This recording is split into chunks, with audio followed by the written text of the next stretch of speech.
Hello, hello, hello. Happy New Year, Happy New Year, Happy New Year. Welcome to Soccer As We Like It, the Man United Dash. We're just going to quickly summarize 2022. What a year for United. It had ups, its lows, its highs, its lows, ups and downs, sideways, upwards, north, south, east and west. But we're now in 2023. It all started with Ole being fired for not performing. Then we had Ragnick, the players down tools. They didn't want to play for him. Ronaldo was the best player with De Gea. They got us to the sixth position. Ronaldo's player of the year, United player of the year. Then we got a new manager, Eric Ten Hag. Yes.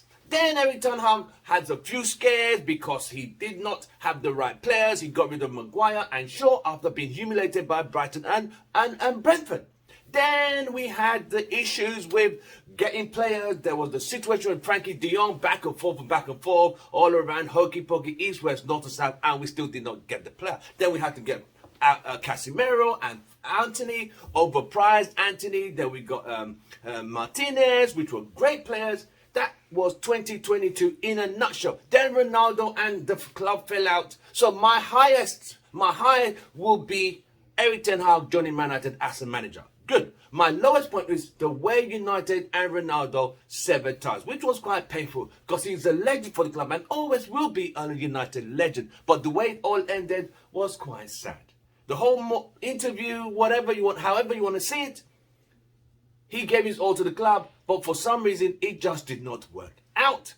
Then we had the buyers, the people, we had Jim Radcliffe who wanted to buy the club, then he didn't want to buy, then he wanted to buy, then had the Saudi people, then we had Apple, then we had Amazon, and we still haven't sold it, but we still have one thing we still have from 2022 to 2023, is we still have the Glazers, and they're saying they haven't got no money for January. Then we lost Gapco, we can't get Felix because we have no money, so the club is absolute in a bad state, but the ship is steady. That's all I can say. The ship is steady. We're winning games steadily. We need a striker. There's no money. And that's where United are. I'm Tim Russell. Don't forget to like, share, subscribe. 2023, let's hope for better things and for United. I'll see you on the next one.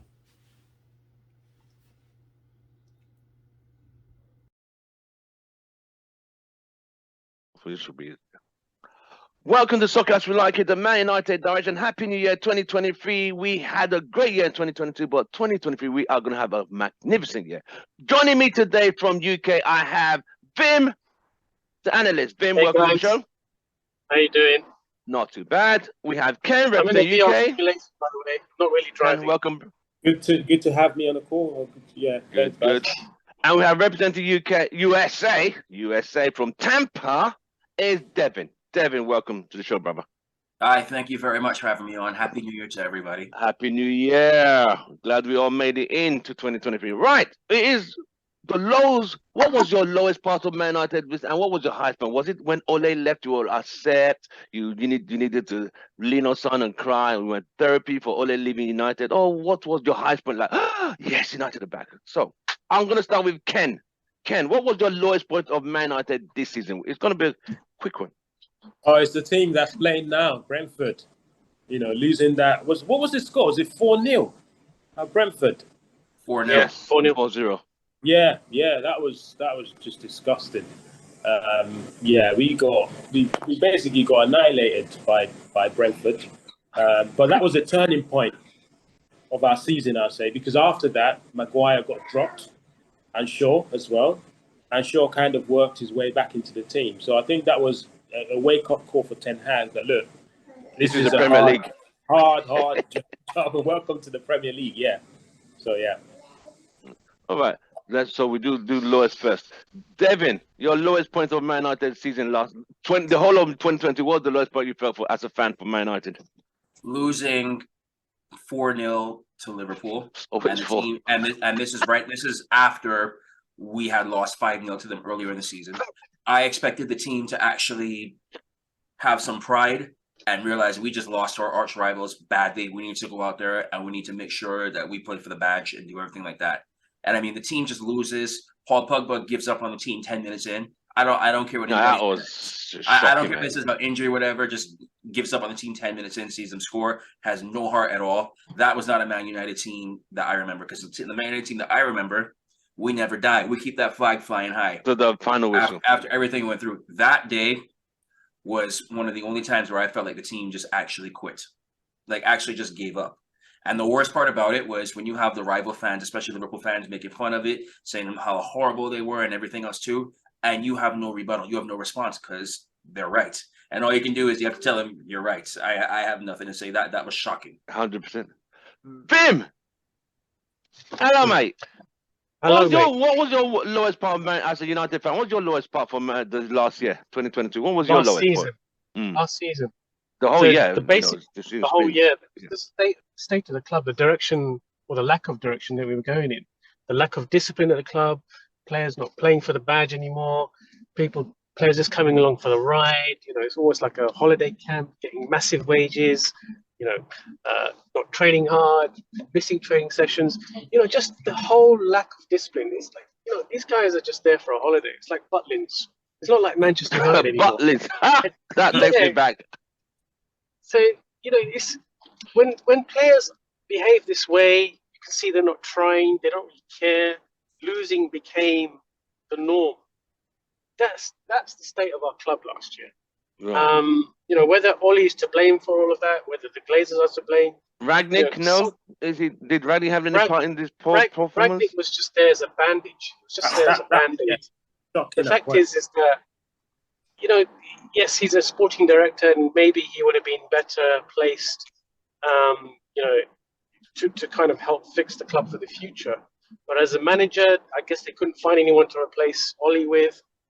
Ollie was probably too nice and too pally-wally with all the players, which is why they started pissing around.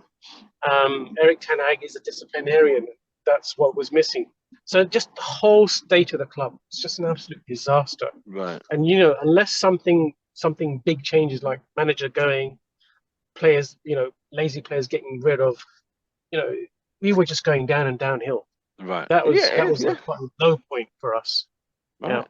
Right. So those are the lows. Let me go to Ken. What was your highest? What made you like, yes, we're winning the EPL? I mean, not, metaphorically, not physically, metaphorically. This season or last year? Everything from January 1st to December 31st. I'd say that the point we got against Chelsea was a huge point. Conceding a penalty in the last, a dodgy penalty in the last 5 minutes. And to come with Casemiro scoring, getting that goal, I just thought, we've got a team now. We've got, because normally under Ollie, under Rangnick, that goal goes in. Mm-hmm. We're just basically trying to keep it 1-0. Yeah, so late in the game. Then we'll go, we played away from home, against a tough opponent as Chelsea. But to come back with that header, that's when I knew, we're on the right track. That was my highlight last season. Right. Devin, your highest points, what made you happy? What made you feel like, okay, I don't mind this one. The badge, I'll represent. I could put my chest down. So I'll start with from the previous season now. Anybody remember the 3-2 win against Spurs? Yes, when Ronaldo got a hat-trick. Ronaldo got the hat trick. Harry Kane scored a penalty, and Harry Maguire scored an own goal. yeah. But it's just the fact that they score, they get the late equalizer, and if the man Ronaldo steps up, drags that team across the line, scores the late winner for us. I think it was the 82nd minute winner in that game. So that was one moment for me where I thought, all right, this team is on the verge of something great. Right after the match, at least I thought so. Obviously, that didn't happen, but for that moment, that was under Ragnick, wasn't it? Under Ragnick? Yes, it was under. Yeah, that's under Ragnick. Now, and then coming into this season, when we absolutely outplayed Liverpool, I think we won 3-1. I think it was in that game. Yeah, and that was a good game because you go from how we were we had lost back-to-back matches to Brighton and Brentford. And you see Liverpool, everyone's talking, ready, and all I'm sitting there thinking is, oh God, please do not be bad, but I have to support the team. And to see the team come out like that, I call that Martinez's coming out party. Like that's when he announced himself to all fans out there. Every time Liverpool players touching the ball, just absolutely crushing tackles, everything like that, just outplaying them, and it shows that this team is on the verge of something special, and they showed it again versus Spurs. Right. They did the same thing that too, and I'm like, if we can play like that week in, week out, this team could be something special. And it put me on a very high note to come for that to see, finally seeing some good football again. Yeah, hey, that was good. Vim, your highlights. What was your highs from last season? What made you last year? Let me not say last year. Last year, what made you feel good? So, relating to my last point, when something had to give, fortunately, it was our super sub striker, stroke manager. When he left, that was probably the highlight of the year. He was brilliant as a striker, and he was okay as a caretaker. But I think he overstayed his welcome, and you could see he was destroying the club. You could see that it was just not working. Players are underperforming. It was affecting everyone's form pretty much. Rashford is now back in form, and he's intimated a few times that he lost his way, probably because of the club's lack of direction and any decent training and decent tactics. So that was, for me, that was a highlight because, taking an overall picture of the club, he was part of the problem, Mr. Solskjaer. So all right. So as you know, United are January. The window opened yesterday. The January transfer window opened yesterday. So let's switch. Let's go around now. Are United signing anyone, or we're just looking for loan deals? Because it looks like the Glazers have already said they can't afford. We saw Gabco go to our rivals. João Felix is a loan deal. No one's going to afford 140 million in January. Not even the summer. That's ridiculous. So are we looking at loan deals? I think, if the only thing we're going to see at this time is a loan deal. I don't think it's going to be the João Felix thing, because I think Atletico wants something like a 15 million loan fee and then still got to pay 6 million in wages. And if I'm correct, we only have like 20-something million cash reserves at the time. Oh, God. So I don't see us getting anybody on a permanent deal of this window. One of the downsides is now that United is playing well the way that they are, I think especially with the Glazers apparently ready to sell. I think the Glazers are thinking, we're seeing good results now. We have enough to compete because we know how. Have they seen the fixture? I doubt if they even look at the fixture pile up. Do they know? And to be very honest, and this is not a knock on Ten Hag at all. But I feel like if we were doing worse, they would actually splurge the money to ensure that we did everything to get a top 4 finish in order to make the club more valuable when it comes time to sell. But because we're doing so well right now, thank you, Ten Hag, for this. I think the Glazers now are like, all right, we don't need to spend as much as we thought we did now. We have enough. That's what I was thinking too. And again, it's everybody knows we need a striker. Everybody knows we need it. Before this reemergence of Wan-Bissaka, I was also saying we needed a right back. But with Wan-Bissaka playing so well while Dalot is coming back, and it's almost like a new player. But knowing the Glazers, they'll probably try to market Sancho coming back as like a new signing to revitalize the team. It's true. We'll see. Right. Ken, this January transfer window, where are we? Where's this club going? Yeah, so I'll have to agree with what. So I keep forgetting the name. Devin. It's all good. It's all right. Is it Devin? Yeah. Yes, yeah. Devin. I forgot. I completely agree with what Devin said. We're not signing anyone in terms of like paying, full price. I think we'll get a loan signing. I think that's as good as we're going to get, because you have to remember, like Delvin said, we've got Americans. Due to the American owners. They're thinking, look, we spent 207 million pounds in the summer. That's the second highest spend in the Premier League this season. So we will not be spending any more. And traditionally, we don't tend to spend a lot of money in January anyway. Mm-hmm. So I think we'll get a loan signing. Thank God we've got Ten Hag, because he can develop players, and Sancho will come good. I think players will come good. So I think we're in a better place. Unlike having someone like Oli who can't, or Rangnick who can't develop players, or Mourinho even. Like we've ran with Ten Hag. If you can't give him what he wants, he will actually work with what he's got and make that better. Is that a good thing, though? Is that a good thing? I think in the January transfer window, it can be a good thing, yes, to see what the players we have, give them a chance, and then go big again in the summer. Because the Glazers, don't forget, the Glazers are thinking we're selling the club, right? Why should we invest more money into the club? Sure. So that's what it is. I think, yeah, let's just try and get a striker on loan if we can, whether it's João Felix, whether it's Igalo's free. Oh, not Igalo. We've already had it. I think the guy, what's his name? The Thuram guy, I think he's good. He's all right. He's interested. Marcus Thuram, yeah. Marcus Thuram, yeah. I think he'll be good for us as a loan. He's coming out of contract, isn't he? No, sorry? He's coming out of contract soon, apparently. That's why he's available. Yeah, I'm not sure about him someone said he's coming out of contract. Yeah, I'm not sure about him long term, but as to the end of the season signing, I think that would be good, because you can see on Saturday that Martial is not ready. You could just tell that Martial is not ready. Because did you see that ball that came across and he tried to header it and he missed it? I'm not saying that's. Debbie's laughing. It was hilarious, but I just felt bad. But hey, yeah, I'm not saying that's the only chance. That's the only reason.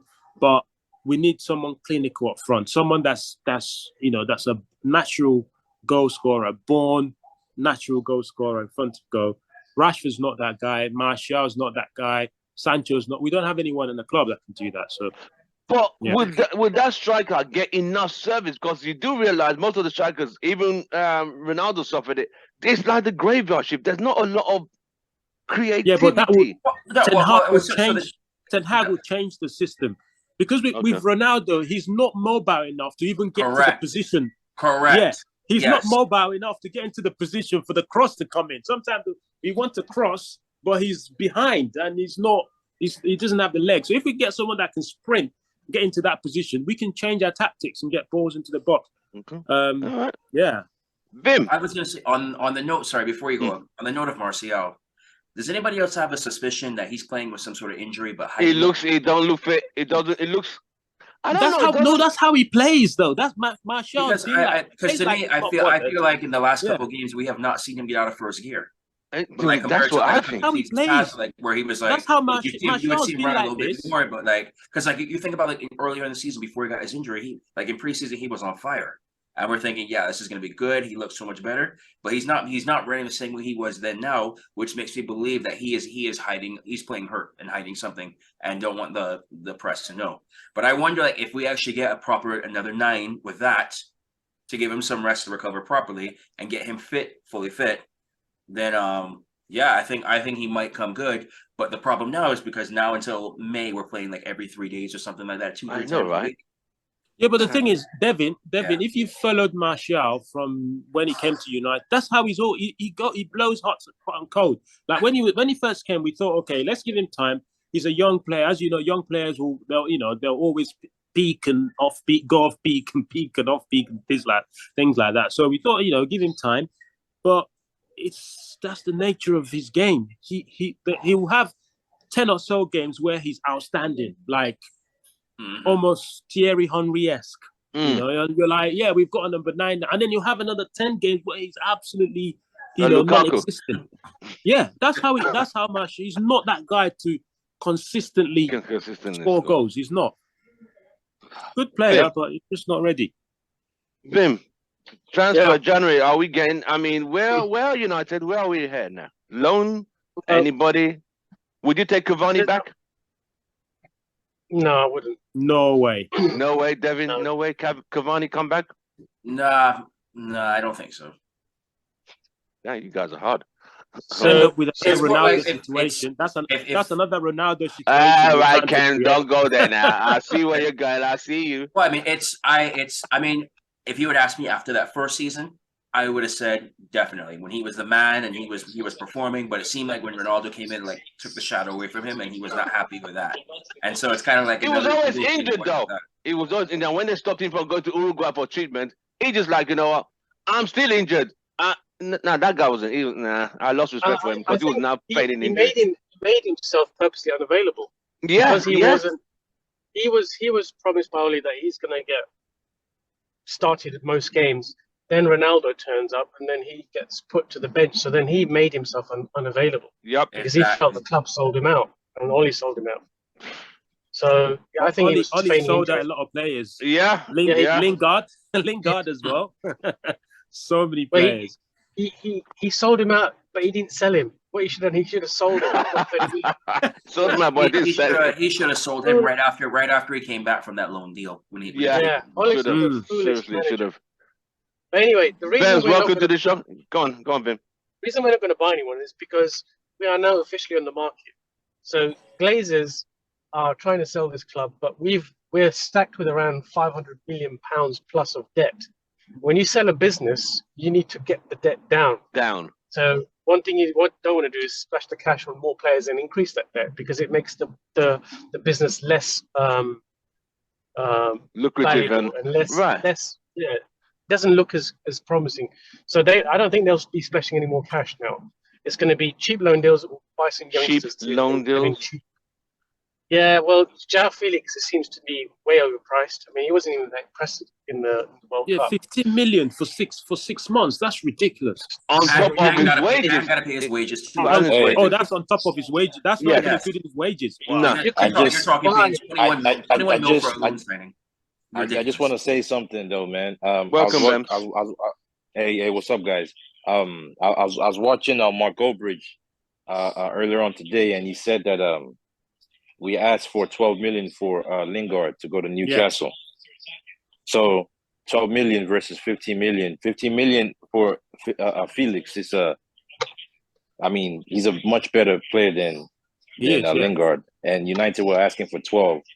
So you kind of see, if we can ask for 12 for Lingard, then Atletico Madrid can easily ask for 15, even more. So if we can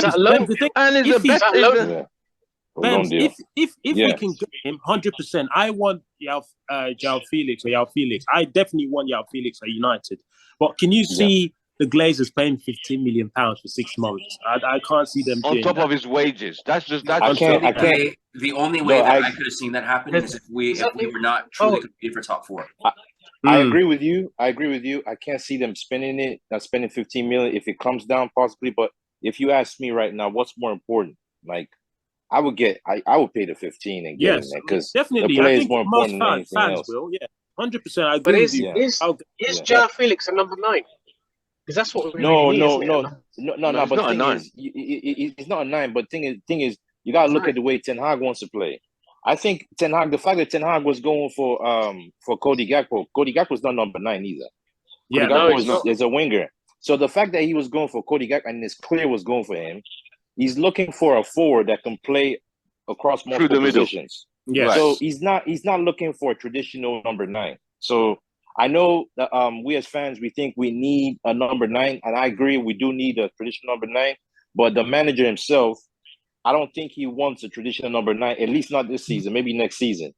He wants forwards that could play across the line. That's why Martial is the only number 9 really, but Martial can play off the left too. Rashford can play off the left. He can play down the middle, but more off the left. But you want Felix can play left, center, right, and 10. So he just wants more. Is he left-footed or right-footed? He's not a 9. Is he left-footed or right-footed? He can play there. He can play. Is he left-footed? I don't know what foot he is. He's both footed, predominantly right, but he can use both. Yeah, there you go. Well, it's tricky. I think it's just the way the manager wants to play. Ten Hag wants to play. Ten Hag wants plays that can interchange positions. Yeah, that's what I think. Which is how Man City play. You can play interchange. Anyone can score goals. Right. Yeah, exactly. Until Haaland came.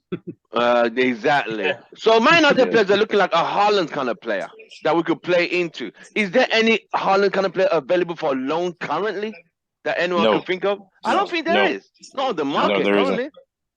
No, there isn't. There isn't. No. What about in the championship, the next level down? There must be Oh. strikers available there going cheap. I don't know. Do you know No. You Nah, don't want then you to might as well get. go and get Igalo back.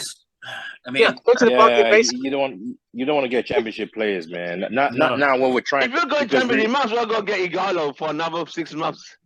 Yeah, no, you can't. I mean, you're as good as having Ronaldo back playing. No, I mean, no, Ronaldo's no, even no, better no, than no, that. no, no, no. No, I have to- seriously. No, seriously. But Ben, like A championship forward is not what you need. No, right. Yeah. All right, let me That's go not and ask you necessarily this question. Go on, Vim. But Vim, Kenny, Kenny's still here. Yeah. Yeah, Kenny, like you said before, Ten Hag can develop players. So if you find a raw talent, a young guy, tall guy, who can play as a number 9, that people don't really know about, and From the Ten Hag championship? develops. Well, no, it doesn't have to be. It could Right. be any league in the world. But Right. a young, tall, strong number 9. Yeah, who yeah. can That develop. in the summer, yes, potentially, but Yeah. not in the Not in middle this, of the season not this where middle of we're season. going for top 4. Yeah, and you're expected to score goals. Like anyone coming in on loan, he's not coming in We're to looking for just impact run players. around Impact. and Yeah. we want We've goals. got 3 games a week. Yeah, We need impact We want players. someone that come in and hit the There ground is running. There is a shortage of world-class number 9s at the moment. Oh, There God. is. There's not that many around.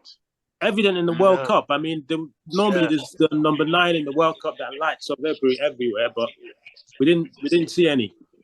So I was going to ask you guys, have you guys noticed Anthony's performance? Let me start with Devin. Devin, how have you been thinking of Anthony of late? It's long story short, it's been shit. I'll put it like that. When he burst onto the scene, it was so great, everything too. I don't know if his big money move is getting to his head or what, but it's interesting when he started getting called out for the showboating, all of a sudden his form started to drop. With that being said, as well, my big issue with Anthony is we all know that he could dribble. Yeah, he We all does. know that, but he has no final product, and he needs to pick his head up, start looking for seeing players in better positions. Don't just try to take on dribble people to the corner flag. They bring in 2 or 3 defenders to do all that, just to pass the ball backwards and right up where you started from. Pick your head up when you're dribbling. Learn when you can dribble. Learn when you can shoot. Learn when you can pass.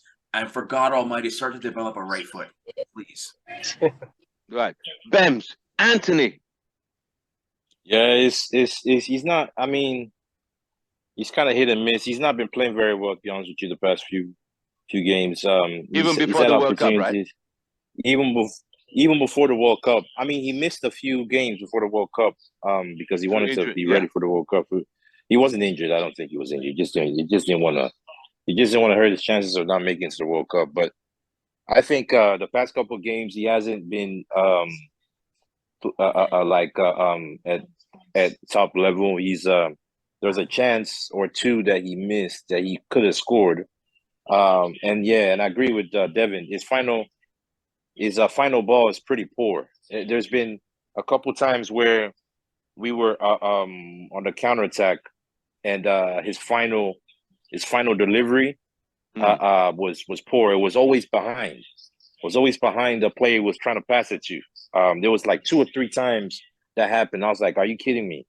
And then and also you can tell he's clearly very, very left-footed. That right foot is not existent, so he needs to improve on that. Yeah, he's not been very, very good lately. Hopefully he'll come good. He'll come good. 3-1 to Brentford. Sorry. Oh, nice. Oh, yours is ahead of mine. Okay. So you guys want Liverpool to lose? Yeah, yours ahead of mine. And Of course. Arsenal keep winning. Of How does course. that make No. We want Liverpool to lose and Arsenal to lose. We want Arsenal to lose too. We want Arsenal to lose too. Okay, then that makes sense. I mean, Arsenal look like they want to win the league title now. That is really getting on my nerves. They guys have forgotten how to lose a game now. They'll drop Arsenal points. forgotten how to lose. They'll drop points. Don't worry. Yeah. Vim. Yeah. Anthony. Yes, sir. Bomo. Nice. Yeah, I know. Anthony. That was a nice goal. It's not a foul. That's not a foul. It can't be. Let's have Vim, please. Sorry, Vim. Yeah. So Anthony is a very big asset for the club.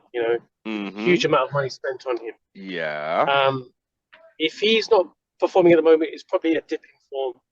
Ten Hag knows this guy well. I think because he's a young kid, maybe the big money move has got to his head. Maybe the fame's got to his head because suddenly he's elevated into, well-starred I know, right? All flashing, you know. You got to Yeah. get together, mate. Played for Brazil as well, so he's definitely there on the world stage. So he needs to be reined in a little bit. He needs to become a little bit more grounded, and probably that naivety and the youngishness in him is showing. So Man United will get him back on track. Bit of discipline. Stop showboating, whatever. Get back to find that form that you had. He's a raw talent. I think we'll be okay with him. Yes, his passes have been a little bit stray, and he's been a little bit one-dimensional. But I think he'll be okay. He'll be okay. He has the ability to dribble, but it's like he gets the ball, pass the ball back. It's like, where's all the dribbling skills discipline? Is it? You think it's told to? Yeah, I've got a feeling Ten Hag is he wants more possession because he believes that while you're in possession of the ball, the opposition can't do anything with it, which is very much the Johan Cruyff way of football, which is what Pep Guardiola has implemented. Right. So it's all about keeping the ball, not letting have the opposition have it. Right. Anthony may not produce much, in terms of his crosses and stuff. Right. So they've probably instructed him to look, if you ain't got a good cross on or you ain't got a good pass on, let's keep possession, bring it back, pass it around. Right. So he seems like he's changed his play slightly, perhaps through Ten Hag direction. All right. So Anthony, I think he'll come good. Yeah. You think he'll come good? Yeah. We have 3 games a week. I think we won't see the best of. Yeah, because if you look at Anthony, when he went through the same experience at Ajax. When he first went to Ajax, he wasn't like taking the world. He wasn't the best of the best at Ajax. Right. But he started picking up after the first full season he had.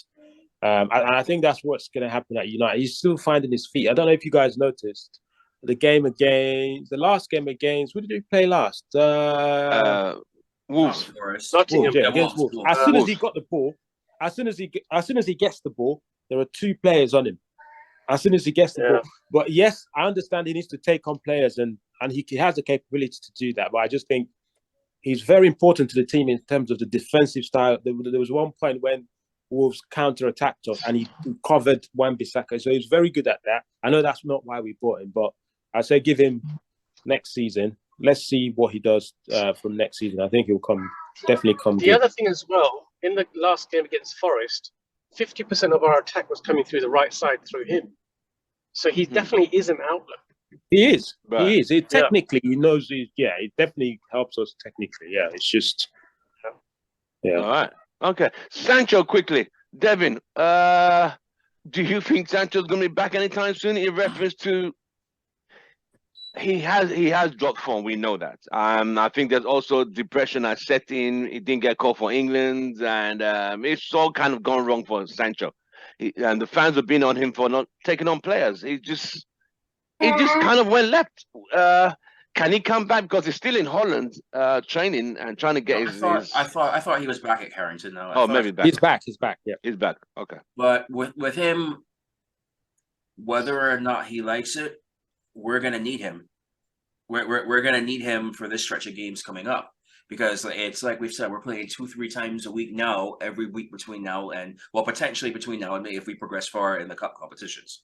So we're gonna need all the depth that we can get. So he's gonna have to come ready to play at some points, even if it's just to play in the cup competition to get your confidence back or something like that. Right, but we're gonna need him, and he needs to step up. So obviously we know he has some off the pitch issues going on, and I mean I'm kind of glad Ten Hag let him get out of the limelight, just focus, get his confidence back, get everything sorted out in his life, and hopefully can ease him back into that. But with that being said, do you guys notice that pretty much every time he played, he was always subbed off around the 65th, 70th minute? So with that being said, to play the Ten Hag system, it's like, you're going to need to take a look at yourself. You're going to be able to last the full 90. Because I don't know if that's a part of it as well, too. So get there, get your mind right, take this time, train hard, get everything you can. But when the time comes when your name is called this season, come up and show why we spent all the money on you. But I am not ready to give up on him yet. Do you think the pressures, I think it's like there's something Marino said. He said when young players come who have potential, but when they come to United, it seems like that shirt or number or pressure weighs them down. That they start to. Yeah, exactly. But you're 100% right. Yeah, so it happens to someone in another group said that Manchester United are basically a graveyard for talents, because any talent that comes to Man United kind of dies. But Giggs and Ronaldo didn't suffer that. So was it because they were developed early? Post Fergie, yeah. Okay, yeah, post Fergie, that's true. Yes, any young player that comes struggles, but it is the shirt, it's the expectation, the pressure, and the off-field incidents as well with the club. Because if you're reading in the paper, you're looking in social media, and you're seeing all these negative press about your club and yourself, it does have a negative factor, an impact as well. So I think Sancho will come good. Yeah, definitely, it will definitely come good. The fact that Ten Hag's sent him to Holland to train, and he hasn't argued. He's gone there. He's done all the training, the routines, and he's back now. So I think it's a much deserved break, and he can start. It can be a new signing, like a new January signing. The Glazers are hoping for that. Yeah. Yeah. Bems, Sancho. Yeah, Sancho. I mean, Sancho is he's going through something mentally, and then also he's off form. So the good thing he's back in Carrington. I don't know if he's training with the boys yet. I think it's probably individual stuff he's doing right now. Yeah, but okay. So that's that. So I think Sancho will come okay, man. He's just. I mean, the guy has gone through. I mean, he played under Ole, a manager that plays counter-attacking football. Sancho's not counter-attacking type player, honestly. Sancho would thrive more in an attacking team, and that's what Ten Hag brings. And he's. I mean, also the guy's still young too, so it's. I mean, and there could be. I'm pretty sure there's other personal stuff that's going on in his life that probably affected him too, that we don't know of. So and players go through this, so it's just sad. But I believe he'll come okay. The guy is talented, he's good, so just give it time. Hopefully he's back. I don't see him be. I don't know. I don't see him. I don't see him being back this month.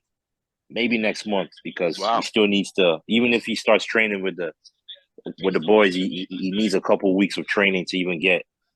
I mean, to be able to be put on the bench. So yeah, earliest would be February in my book. That's if he does get there in February. Let's wait and see. That makes sense. Vim, Sancho. Well, he's another expensive asset as well, and a very talented one. You imagine Sancho and Anthony in their best form. Exactly. Every team would be terrified of those two on the flanks and on the wings. So again, the club is managing him carefully, getting him back to prime fitness, mentally and physically. I don't know what's happened with him. I heard there was an incident where he was eating chocolate cake with Luke Shaw, and Ronaldo came up to them and said, "What are you guys doing? Because you've got to fuel your body with the right stuff."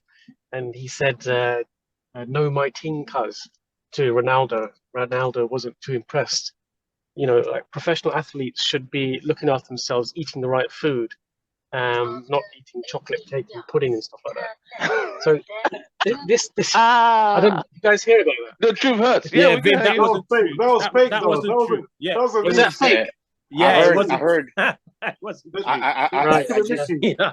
that Cristiano Ronaldo wasn't happy with their diets. I just heard Ronaldo was unhappy with the way they were taking care of themselves. I didn't know what the details were. That was just like social media. That was a joke, was it? Oh, interesting. Yeah. But you can see like the club is looking after these guys, these expensive talents. Where he's been sent to, I don't know, but he's going to sort himself out. I think he's going to go through a mindset change as well, because when you're a professional like this, playing for a big club and getting lots of money, you kind of stop being that young kid and you become a real professional. And I think that Anthony and Sancho have to go through his mindset change, his psyche change, where they will start realizing that this is what I'm here for. It's not about social media. It's not about how famous I am. It's not about expensive garms I wear. It's about putting everything on the line for this club and playing the best football I can ever play. And I guess it's just this maturing thing that these guys have to go that word, through. maturing. So, yeah. So I think he'll come back, and I hope that he'll be more grounded, like Anthony will be soon. And we're going to have the deadliest wingers in this league. And I hope they take on players and stop passing the ball backwards when they get the ball. Yeah. That would be really great. It's so annoying when you have people who are. I mean, Beckham wasn't a dribbler, but he got the ball. He knew what to do. Whip it. Giggs would go past and cross the ball. We just don't have that. No, we Since Ronaldo and Nani. After that, it was just like. Tim, there's a player that does it. Garnacho. He's very direct. Yes. Right. Unlike Anthony that passes back at the moment. But yeah, Garnacho is the one. But he just needs games and end product like that chance against Wolves he should have buried that. Should have buried that. But he's young. You learn. Hey, welcome to the show. Happy New Year, brother. Oh, you're surfing? 3-1. 3-1. Yeah. You guys it's nice to celebrate Liverpool losing. I want Arsenal to lose, but they're not losing. Don't worry, it's coming. Okay. We said that in October, November, December, now January. But they ain't losing they still have to play they're going to lift in the EPL. Tim, they still have to play City twice. Exactly. All right. So that's true. Okay. That's true. Got to play, and they got to play us again too. So no worries. I'm very worried. Because it's like they've forgotten how to lose. We're not even halfway through the season. We're not even halfway through the season. Right. Yeah, I'm just concerned. Remember last season, they lost, I think, 7 of their last 9 games. Yes. They've got that in their locker to do that. Squeaky bomb time's coming. Like Alex, you say, squeaky bomb time. Right. That is nice and comforting. I'm just concerned. That's all. Every time I look at the table, it's like, hey. Let me ask this question though, right? I know they've played. Obviously, they play Chelsea, they play Spurs. They beat Liverpool. They beat both of those teams. But we beat them, though. We beat them. So remember, they beat Liverpool. They beat Liverpool. We beat them. Yeah, I know they beat Liverpool. What about Chelsea? Chelsea and Spurs. They beat Chelsea. They beat Chelsea. Yeah. And what about Spurs? 2-0 or something. They beat them convincingly. They beat Spurs. Okay. And then what about? They beat Spurs too. Yes. Because I know the only loss they had this season was us, but I was wondering if they've drawn a game. They've drawn a game. I can't remember they drew a game against someone. Can't remember who it was, but yeah, they have drawn a game. Yeah. Okay, that's my concern, mate. Let's start with Tuesday. Let's start with tomorrow. Let's see how they do against Newcastle tomorrow. I know they're who's at home? Is that St. James? Arsenal at home. Oh, damn, they do well at home. If he was away, they do well at home. Yeah, and every time I look at the fixtures, like a 3 points. But Newcastle haven't lost for a long time. So what we should be going for in that game, we should be going for like a draw. Newcastle Arsenal would be a draw. Would be a perfect result for us. It would. But Arsenal drew with Southampton. Remember? I just see a 2-1 Arsenal victory. They're just trying to find a grinding out way. That's what is my. You see what I mean? They might not play great, but they just find the result, especially at home. So that is one concern. Remember under Ole, we were top of the league at Christmas. Ole's a clown. Forget that guy's a clown. We were top of the league in January. Yeah. These guys are top of the league for 2 months now. It's concerning me. We ended up 14 points behind City. Ole's top of the league was grinding out 1-0 wins, last minute wins, and we could have easily lost. We could have easily lost or drawn a few of those games before we even took. That was just that was fake. I was one of the fakest first position ever I've ever seen in my life. but this guy seems to have them in a state of like, you can't be champions. You can't be champions. And it's like, okay, they're just grinding results and that. Now they'll lose. They play Thursday, Sunday, right? Because they're in the Europa League, right? They have the same situation as us. They're gonna drop. Are they still in the Carabao Cup? They're at the Carabao Cup. They're out of the Carabao Cup, but they're still in the FA Cup. Oh shoot! obviously. Yeah. But you got to remember, for the next 4 or 5 games, I think it's like every 3 days there's a game. Correct. So that's when they'll catch up. You got to use your squad. All right. Kay, since you joined us late, your lowest point of Man United last the whole of 2022. What was your lowest point? Ooh. What, is it this season or the whole year? No, the whole of January to December 2022. Ooh. From January 1st to December 7th. What was the thing? Was it when Ole left you really upset? It hurt you? Was it one of those? Liverpool 5-0 was left last year. Before, wasn't it? Yeah. I'd say it was the Watford game, boy. Watford. Yeah, was it 4-1?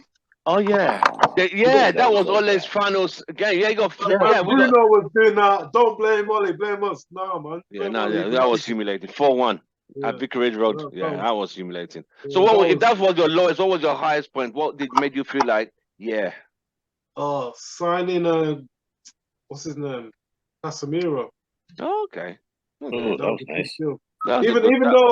Even though the Rabiot thing messed up, that was like that was a massive upgrade. Yeah, Rabiot. I thought Rabiot played well in the World Cup. Did you guys not think he played well in the World Cup for France? Yeah, he played well. It was like cleaning up. Yeah, but you don't want him. You don't want him in your team, man. He's got too much off the field issues. He's one of those people that could rattle up the dressing room, man. You don't want him. Yeah. Well, hey, Tim, but you didn't ask me that question, man. I joined. Sorry, I go on. didn't Sorry, ask that question. Yes. What was your lowest point for Man United last year? 2022. I think, like the 2022 season. No, the whole year. Or just the year. The year. Because remember, seasons jump half into each. They roll into each other. So it's the whole from January to December. What was the lowest point of you? What did you feel as a United fan? Your lowest point, like, wow, this is really messed up. Was it Ole leaving? Were you crying? Were you upset when Ole left? Nah, I was happy when Ole left, man. I was well, that's your highest point. I would say when we lost to Liverpool, was it the Liverpool game? We lost 5-0 in 2021. Then we lost 4-0 the return game. October. Man, because we lost to which game did we lose? I know there was a couple games we lost really bad on the Ragnick, and I was like, oh man, this is just shit, man. This is terrible. We lost to Liverpool 4-0. We lost to City 2-0, but City pretty much went in like first year. Yeah, exactly. They're basically doing like a training session. The squad gave up in that game too.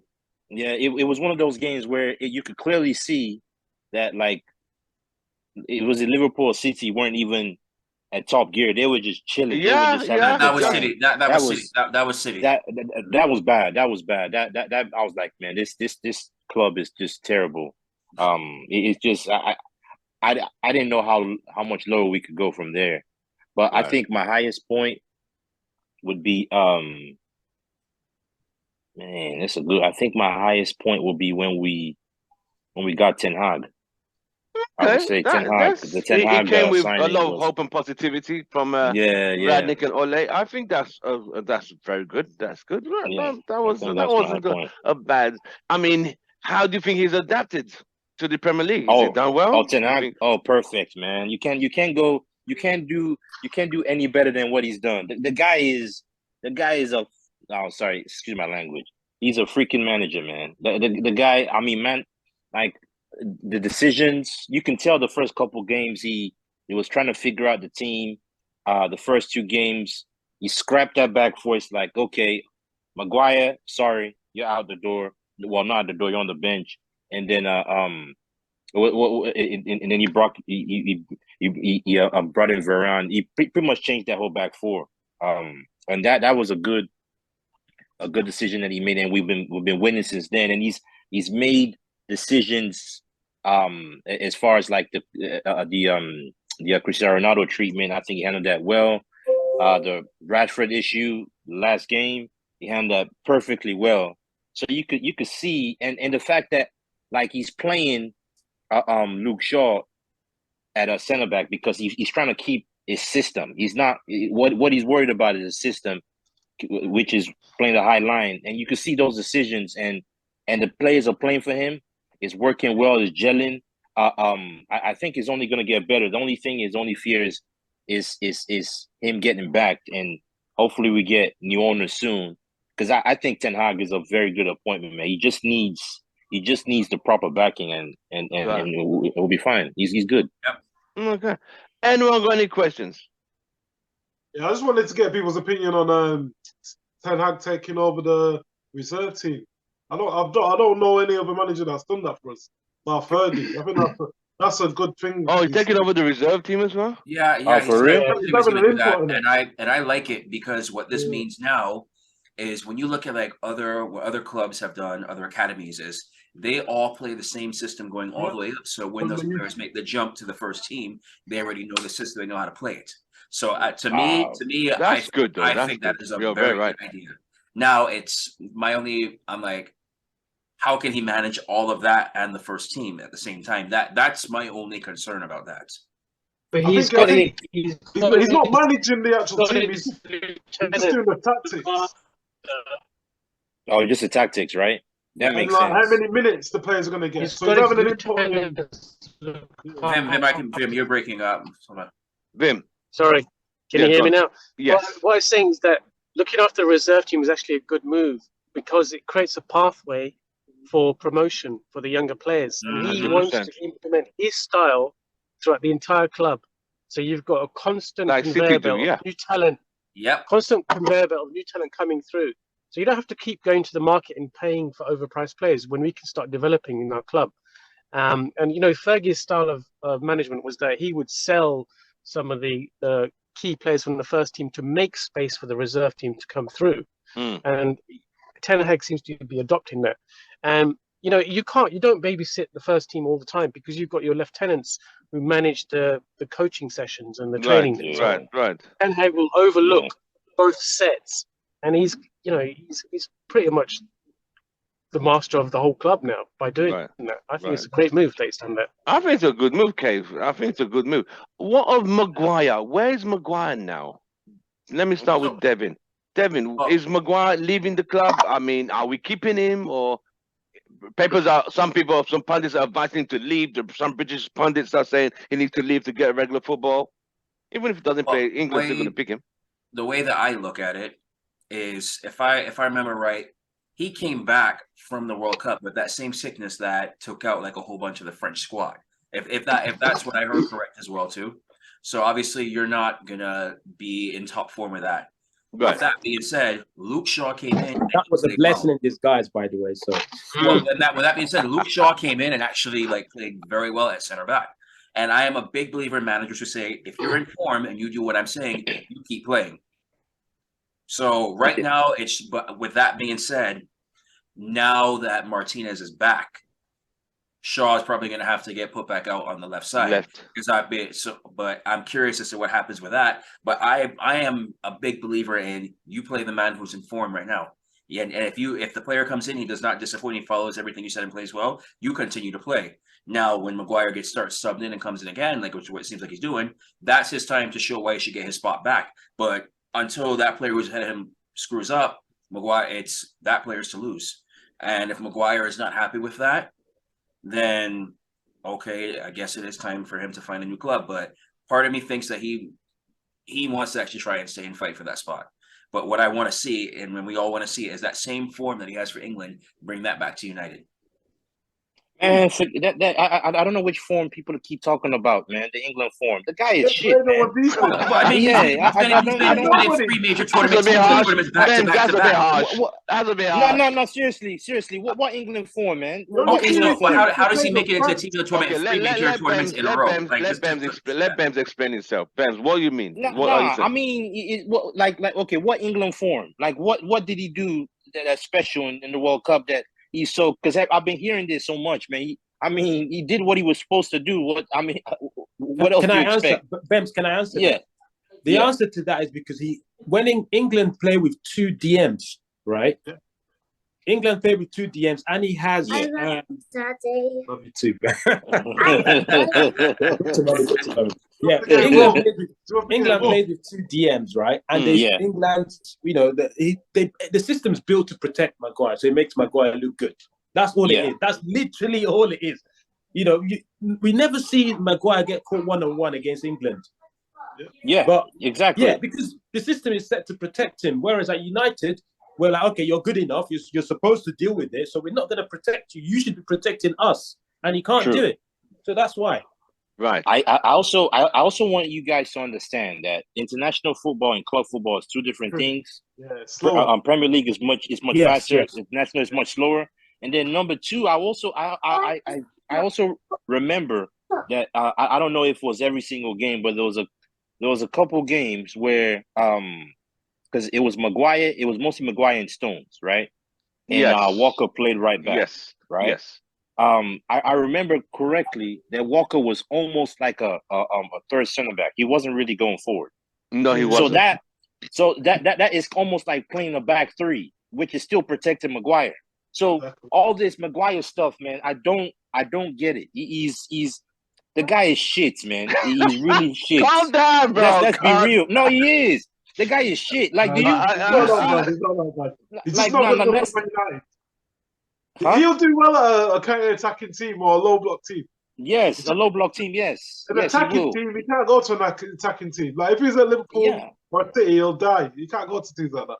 Nah, he almost cost us 3 points. So he should play in a team like exactly. I think he'd do well at Newcastle, personally. Newcastle, yes, he'll do well at Newcastle. But he almost cost us a goal, 3 points against Wolves. Yes, he almost got an own goal. The clearance over the bar. Yeah, I remember.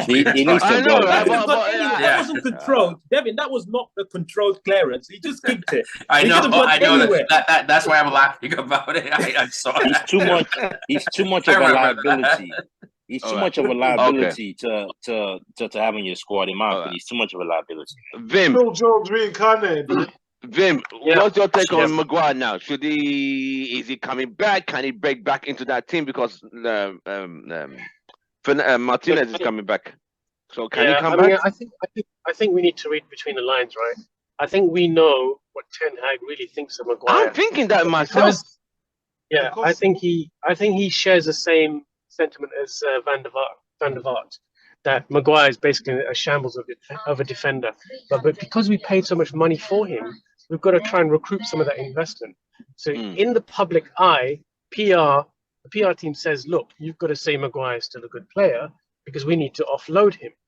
And the reason he's not been playing as a centre-back now, as well as perhaps having the MERS virus, is because Luke Shaw is a left-footed player and Ten Hag wants a left-footed centre-back on the left of Varane, and that's the reason he chose him. I think when they recruited all these centre-backs, they bought all right-footed centre-backs. Yeah. So Lindelof is right-footed, Maguire's right-footed. What was Bailly was right-footed as well, wasn't he? Yeah. So we were all lopsided. If you remember when Ten Hag arrived, he said that our team is lopsided. We've got too many right-footed players. So then he started the left-footed training to try and give people more versatility, because he said our team is just, is all right-footed players. And that's why he's gone and bought all left-footed players. So that's one of the reasons Luke Shaw's playing, but also Luke Shaw's more mobile. Like a scarecrow, when you put a scarecrow in the mud. Well, he's a bit like that literally he's so immobile that he cannot shift quickly. He's not dynamic. Right, and that is a real problem, because I saw in one of the games, last 2 games, that a player just literally walked past Maguire. He's so immobile, and he's too risky. He's too risky to play. I hear you. I can't agree more. So yes, I don't believe everything that Ten Hag says. Ten Hag is being coached by the PR team saying, "Look, I think so too, mate. I think so too. Keep his value up. Give him a few minutes. Let the British hype keep hyping him up, which is what they've been doing for England, and then hopefully we can get some money back on him. Right. That's my stance on Maguire. That's what I think. Is Kay still there? Right. So as we know, I mean, I think Ten Hag, in my mind, I think he's trying to slowly kind of phase him out slowly, systematically phase him out slowly. Because if you look at it, he's got Martinez, he's got Varane, he's still got Lindelof there, and he could got Luke Shaw there in case. So I think Malacia can play left centre back as well. Yeah. So Maguire, I think think- Maguire's going to slowly be phased out. Slowly, he's going to like, I don't need this anymore. I'm going to have to leave. So I think. Do you think that with what you just announced, and with the running of fixtures that we have between now and the end? No, I think it's going to be in the summer. I think it's going to be in the summer. No. I am saying though, like, do you still think that? Would you also trust him to come in and put a shift when we need to rotate the side? Yeah, I think when the team's under pressure with the long balls, I think they'll bring in Maguire to help out with the back. Because obviously, I know we have we all have our ideal four, which involves Martinez and Varane as the center backs, but they cannot play. It'll be wrong to ask them to play every single match week in, week out, back to back to back, especially Varane with his injury history. So I think there's going to be times where you have to rotate, and Maguire's going to need to come in. And Lindelof. How do you manage that properly now? While also trying to preserve his value because I do think he's gone in the summer. Personally, I think so. I think so too. But how do you manage it now to make sure you preserve his value? With that being said, by playing him regularly and making good statements making good statements in the press, like he's part of my team, he's part of my plans. I don't these days. I believe Ten Hag, but sometimes some of what he says, I'm like, I kind of. You see what I mean? They're all, I don't know. They're all like the thing is when you say preserve his value, right? You say preserve his value. You're not gonna get 80 million. You're not gonna get what you got for him. It's not. So when I say preserve his value, I mean get as much as possible we can for him. Yeah. So I should have been more clear on that, but that's possible. What I mean. Yeah, you can get as much as you want. I think United could get 55 for him. What do you think? Yeah, you won't get that. You won't get. Do you know what, Bems? Do you know why? Do you know why Tim's right, or Tim could be right? The reason why Tim could be right is because he's a definite England starter, and England starter number one. Yeah. That drives the value up. Price up. Once you play for England, that's your premium player. So I think you can get maybe not 55, between 45 and 50 million. I was 50 million. I know Bems will value him at 15. I know that, Bems. I know you value him at 3. Bems about you at 3, realistic. The guy is terrible. I mean, the thing is, Maguire is shit, but you still need him as cover. You need him as cover because we have so many games to play. And I'm laughing because you're here trashing the guy, but we still need him to play.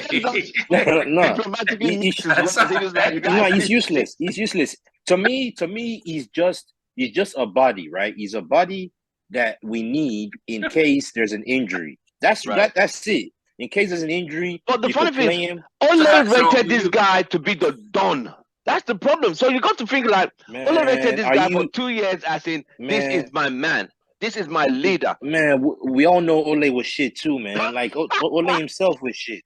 Like, I mean, that's why if you notice, right? I mean, Maguire, he did everything for Ole. Like, he bust his ass for Ole. Because Ole is shit too. They're both shit. They don't know, they don't know, like, the two of them go together. This the same Ole that got Cardiff relegated, and Maguire got his other teams relegated, right?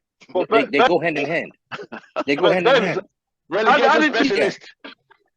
Relegation specialist, both of them. His first mistake was giving Maguire the captaincy. That was a big mistake. That was the first thing. That exactly, and that's to show you how naive and stupid Ole was.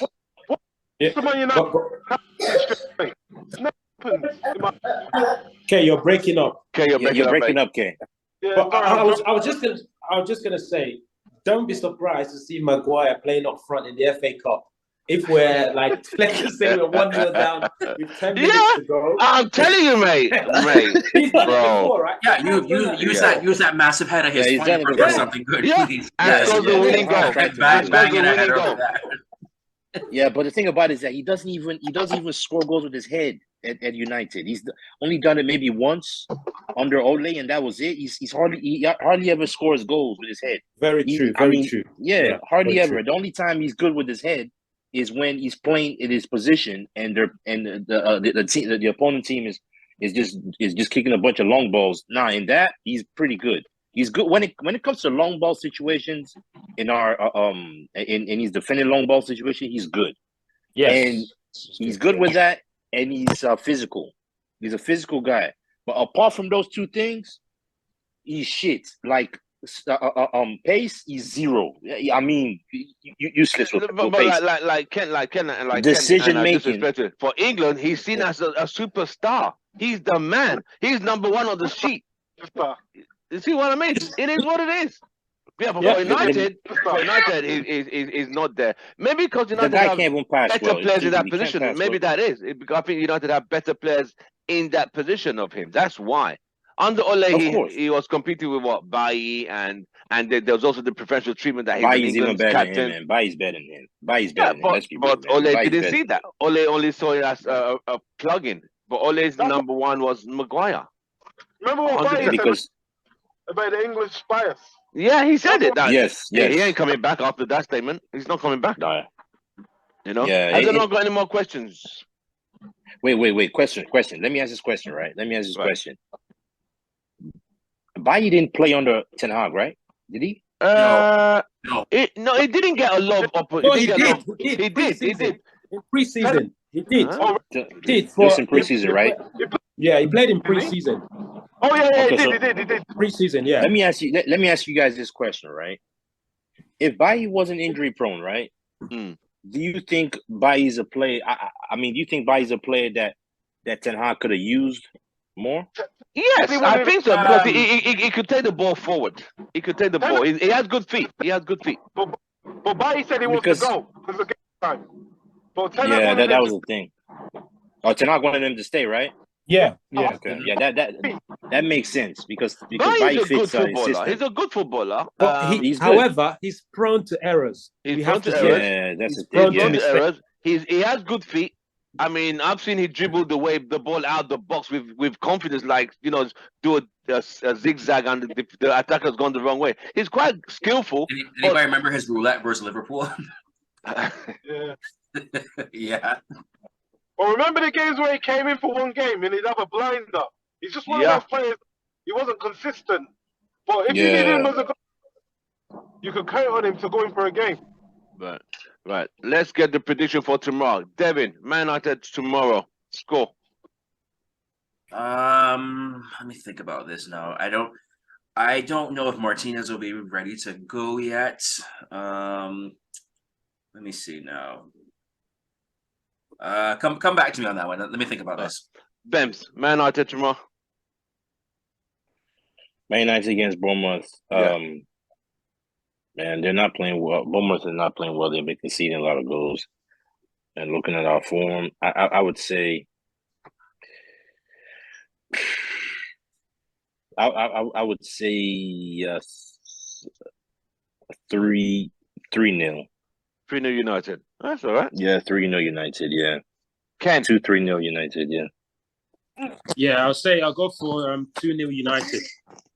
Yeah, because I don't United hardly score. I think when we know that we like to control games, it's a Dutch thing, like LVG and Ten Hag's doing the same thing now. Where we once we get the goals, it's like let's just keep possession. So 2-0. So it's comfortable 2-0. Yeah. Vim still boss. Okay, he said he was doing something. K. 4-0 United. Damn. Wow. Okay. Wow. That would be nice. We need to score goals. So I think he's going to say, this team, we need to punish them and send a statement. Okay. That would be nice. Devin, you ready now? You figured it out? I had to go through my analysis, like thinking. I think realistically 2-0. 2-0. I think so. I think 3 and 4 is a little too optimistic because we seem to be going through a little bit of rut right now, where the only player who's scoring goals for us right now is Marcus Rashford. So remember, this is Bournemouth, bro. I get what you're saying. Martial, I bet you Martial is saying as well too, but Martial's going to score tomorrow. I could see it being Rashford and Martial scoring. That'd be great. I can see Bruno. Bruno. Yeah, Bruno hasn't really stepped up. Bruno I I think Bruno has been focusing more on setting up the goals and actually scoring the goals, and he's been doing a good job at it, in my opinion, recently. So if he keeps doing that and the ball gets in the back of the net, I have no issues with that. No way. I have no issues either. I will say that ball that he played for Rashford to pass into Martial, I think it was the Forest game. That ball was so good. Yes. Right. Vim, predicted score tomorrow, mate. Against Bournemouth. Yeah. Like Kay said, it's just Bournemouth. Yeah, but I think they're struggling a bit, aren't they, at the moment? They don't seem to be having the best form. I don't think they've won since October. Damn. If I remember right. They haven't won since October. Wow. I think so. I think it's that long since they won. And haven't they just got a new manager or something like that? I can't remember. A part owner, the movie star guy. Yeah, Michael B. Jordan is a part owner in like the Vegas Golden Knights. No way. Yeah. Damn. These Hollywood people are buying everything Premiership these days. There's money to be made in the Premier League. There's money to be made, man. There's money to be made, That's it's why. interesting because the guy originally wanted to buy an MLS, bring an MLS team to Vegas, but MLS wanted like $800 million for it. So he went and bought Bournemouth for like $100 million instead of the rest of the money that he was going to use for that. Now he's going to put it into the side. So we'll see what happens. Wow. Excuse me. So Vim, what are you saying? So I think we've got a lot of good players who've come back from the World Cup. Ronaldo is out the way, so I think Fernandes will flourish again, and he's a key number 10 for us. Despite what people think, he's a key player. Casemiro, as you know, world class, and then we've got Eriksen, who's just a brilliant passer. If we get Martinez back in as well, I think he might be back, and then we've got Varane. Using our strong team, our strong 11, I think we should easily win this game. The only concern is the striking department up front. So hopefully Rashford wakes up early for his meeting and doesn't get disciplined. And Martial shakes off his injury or whatever it is. So it's definitely a win. 2-0. I think we'll definitely get a clean sheet. We're looking like a solid unit now. Solid unit. Gentlemen, it's been a pleasure. Our first show of the year 2023. Right. Hopefully tomorrow we'll see how United played the first game this year. With everyone coming back, I think United should get a good result. And a clean sheet would be great. It's at home, right? United at home, right? Yeah. Yeah, man. Probably I'm going to lean towards K 4-0. 4-0. That'll be nice. It's at home, but I'll take 2-0. We're not scoring goals for fun, are we? Yeah. No, exactly. We're not. And that's actually a big concern of mine right now, the fact that we're not scoring as many goals, because I have a very strong feeling that top 4 is going to come down to goal differential. So, I don't think for us. I think I think goal differential is going to be in there somehow, depending on what happens with results. Yeah. So, you look at like all the other teams around. I think our goal differential was like 3, and the next one to us is like, I think 8 now because I think Spurs just lost or whatever it is. But so we got to get. Devin, look at it this way: Liverpool dropped points today. Newcastle will fall away. That's without a doubt. They'll fall away. Chelsea are nowhere to be found. Newcastle might not, mate. We're not making We're not making top 4. We're not going to make top 4, man. But there's one team you didn't mention to fall away. Yeah, exactly. Arsenal are not falling away. Making top 4 either. No chance. Huh? Arsenal are not falling away. You didn't mention that. You mentioned Newcastle. I would have if I were a betting man, I would bet Newcastle for top 4. I think Newcastle will be top 4. I don't think they will. I think they will. I think they will, because I don't think Chelsea's going to make top 4 anymore. I don't think Chelsea will make it. Okay, Ken, give me your top 4, man. I'm so it'll be curious. Arsenal, United, Liverpool. Wow. And Spurs. Is that in order? No, so you didn't mention City there. God, no. That's what I was like. What about City? Sorry, I forgot City. Sorry, Arsenal, City, Man United, and it's that 4th spot. It's between Spurs, Newcastle, and Liverpool. But I think Liverpool sneak in. I think Liverpool. Did you hear about that speech that Conte gave? Okay. Sorry? Did anyone hear the speech that Conte gave? Basically Where he about said, like, managing they need to be club realistic about expectations. where they could finish. That's what he does when he needs money, isn't it? That's He did that. Didn't he do that Inter? Didn't he do that Inter? Yeah. Because they wanted to sell he just won the league title and they wanted to start selling pieces of the championship team. He's like, come on, I've just won a title for you. Why not improve it, not start selling pieces? And I get it. It would be frustrating for any manager, honestly. I've got a feeling that Tottenham and Chelsea are not going to make top 4 this season. I have a feeling too, you know. And I think Newcastle's going to be there. I think Newcastle will sneak in there. The reason I think over Liverpool. Over Liverpool. I think Newcastle players are incentivized by their new let me tell you owners something. Yeah. To get top 4. I think there's a lot of money back in Newcastle. Because of financial fair play, they can't splash the cash on the players. I think the players are incentivized to say, look, if you finish top 4, you're going to get a massive bonus at the end of it. Remember, these are Saudi backers. Yeah, you're right. You're right. But I'm going to say this right now. Yeah. If Newcastle make top 4, just forget the top. Just United will only be fighting for 4th position for the next how many years?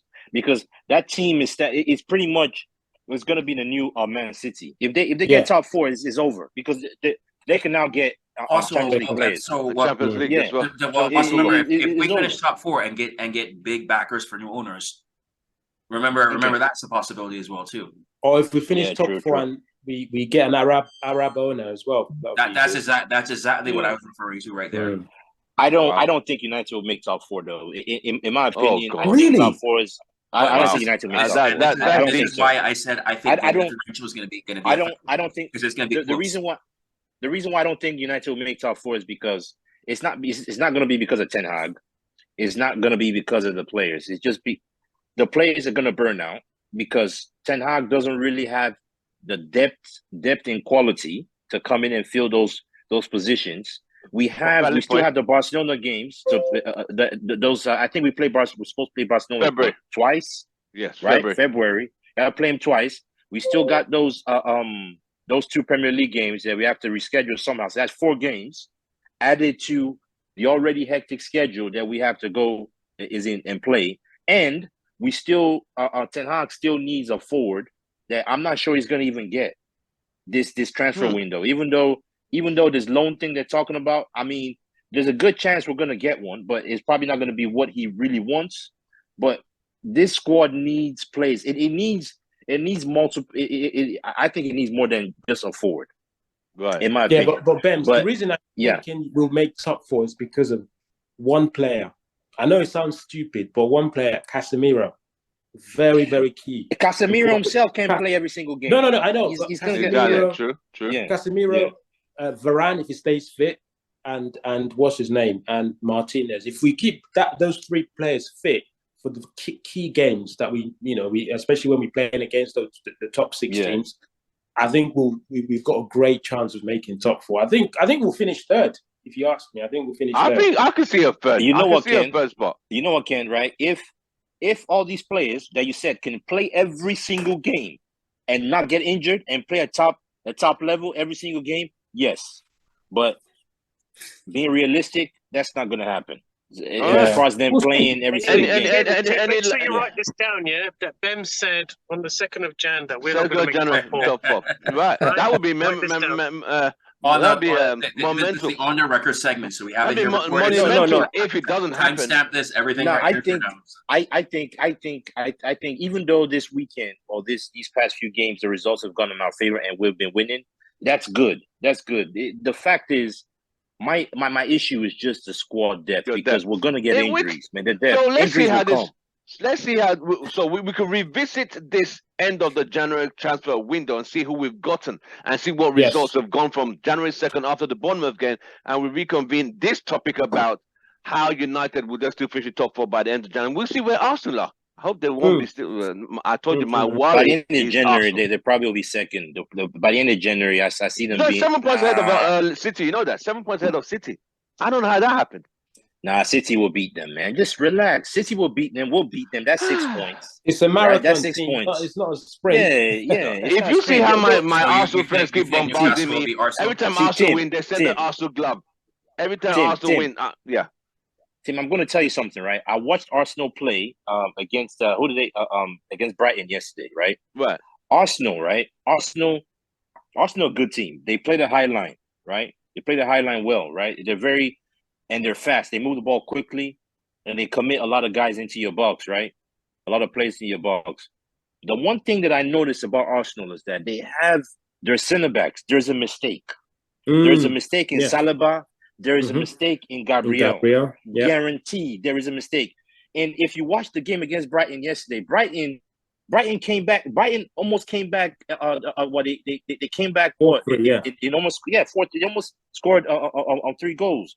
It was that ball in behind, right? Because that high line, they were playing. Brighton were playing balls, like a number of balls in behind, and Brighton was actually getting ahead of that back line. And I'm telling you, if Arsenal wants to do that against a better team, e.g. the Cities, United, if they do United, they're going to get punished. Because Rashford is just going to kill them all day, every day. So what I saw there, I saw a weakness that can be taken advantage of if you play it right. So that's why I think Arsenal are going to eventually I will try and be positive. I'll not let the Arsenal fans they will draw points. Bully me into thinking they're going to win it. I will just wait and be patient. And we will see this again after the transfer window closes. Gentlemen, it's been an absolute pleasure. Vim, thank you so much. Kenan, thank you very much.